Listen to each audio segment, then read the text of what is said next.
Oi, bebês! Oi, amores! Tudo bom?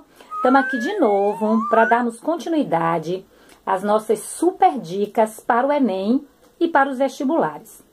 Antes de vocês assistirem minha aula todinha, vão lá, curtam, comentem, deixem aquele recadinho que eu vou amar.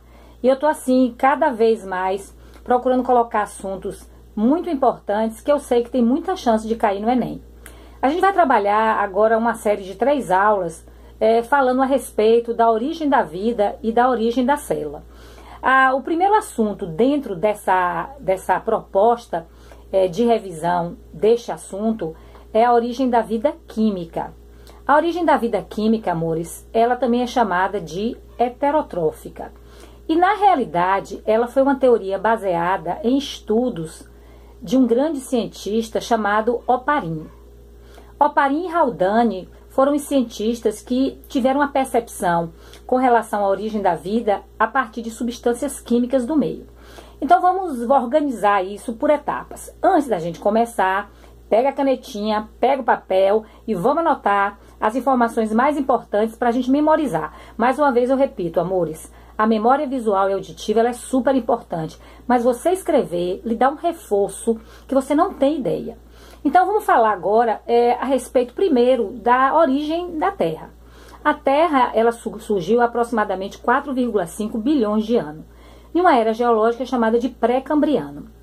Essa era geológica, que vai de 4,5 bilhões de anos atrás a 600 milhões, é um período onde surgem todos os reinos. O reino Monera, o reino protista, o reino fungi, no reino vegetal, as algas e no reino animal, os poríferos e os selenterados. Só que esse primeiro momento na Terra é um momento inóspito. Na realidade, a Terra era uma bola de fogo incandescente e ela foi gradativamente sofrendo resfriamento. E o que acontece? A primeira coisa que a gente tem que lembrar nessa hipótese química, a composição da atmosfera primitiva. Então anota aí, amônia, metano, hidrogênio e vapor d'água.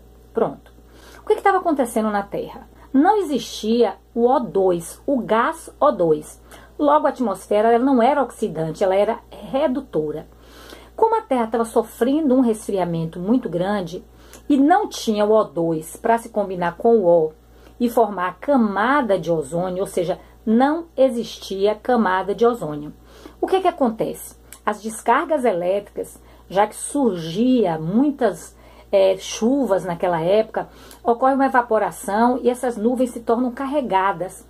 E aí começa a ocorrer a liberação de descargas elétricas, de raios que incidem sobre essa composição da atmosfera primitiva.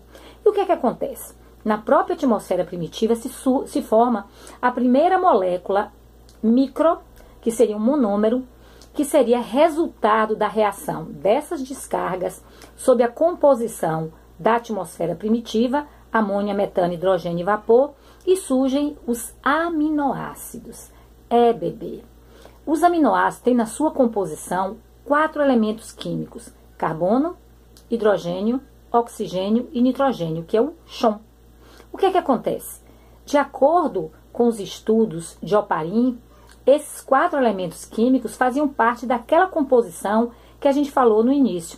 Então, de uma certa forma, a coisa é coerente. O que acontece com esse aminoácido que estava na atmosfera primitiva? Como chovia muito, ele cai e bate na Terra. Quando ele bate na Terra, a Terra estava sofrendo um resfriamento. E esses aminoácidos começam a atritar a seco e dão origem às primeiras macromoléculas orgânicas que iriam formar os primeiros seres vivos, que seriam as proteínas. Olha a fórmula de um aminoácido. Olha aqui, a glicina. Você está vendo aqui carbono, hidrogênio, oxigênio e nitrogênio.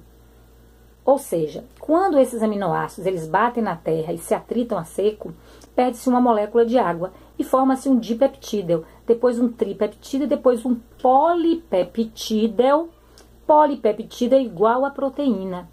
E essa proteína que surge na Terra, ela é arrastada para a água. Quando ela cai na água, ocorre uma reação.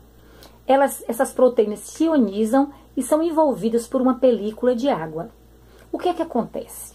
Essa composição de água e proteínas deu origem a alguns cientistas falam, né? Existe uma corrente que é contra essa teoria, que não concorda. O fato, amores, é que ela é cobrada nas provas. Surge o primeiro ser vivo, de acordo com essa teoria, que foi o coacervado, em um ambiente altamente nutritivo, que era a água, que era chamada de sopão de moléculas ou caldo primordial. Só que essa teoria de Oparin, para ela realmente ter consistência, em 1953, um cientista jovem, um químico, chamado de Stanley Miller, cria esse aparelho. Olha o aparelho de Miller. Aí o que é que ele faz? Ele simula as condições da atmosfera primitiva, colocando nesse aparelho amônia, metano, hidrogênio e vapor, e faz com que ocorram descargas elétricas nesse aparelho, e vem que no final dessa reação ocorre realmente a formação dos aminoácidos no aparelho. Então, a teoria é de quem? De Oparin. Mas ela foi testada por quem? Stanley Miller. Que hipótese da vida é essa? Hipótese química ou heterotrófica. E outra coisa importante, amores, que vocês não podem esquecer. Por mais controvérsias, por mais discussões que existam com relação a essa teoria, para que esse ser tivesse sobrevivido, ele teria que se alimentar. E acredita-se que a substância que estava na água, onde estavam os coacervados, que eles usaram para nutrir-se, foi a molécula de glicose. Como não existia oxigênio, nós tínhamos um ambiente anaeróbico. Se existia glicose e o ambiente anaeróbico, acredita-se que a primeira reação química foi a fermentação. Essa fórmula da fermentação aqui, amores, vocês têm que memorizar. E outra coisa também importante, esse ser tinha que se autoduplicar. Como a molécula de DNA ela é mais complexa, acredita-se que quem existia dentro do coacervado que permitiu a reprodução deles foi o RNA. É aquela famosa teoria onde entra o mundo do RNA. Então, amores, resumindo, vamos anotar aí essas informações básicas. Hipótese química heterotrófica, atmosfera redutora, abundância de água, muitas descargas elétricas, uma composição química de amônia, metano, hidrogênio e vapor e ausência de camada de ozônio. Consequentemente, sem a camada de ozônio, não existiria possibilidade de vida a não ser no ambiente aquático. Por isso que acredita-se que esse primeiro ser vivo, ele realmente tenha surgido no ambiente aquático. Bebês, amores, começamos mais um novo grupo de informações, de conceitos, de pensamentos com relação à origem da vida e à origem da célula a partir dessa primeira aula. Meus amores, meus lindos, estou amando estar com vocês sempre nessas aulas. Depois que terminarem de assistir minha aula, curtam, comentem, que eu vou amar. Beijos, bebês, beijo, amores. Até a nossa próxima aula, Origem da Célula. Beijo grande, amores. Tchau!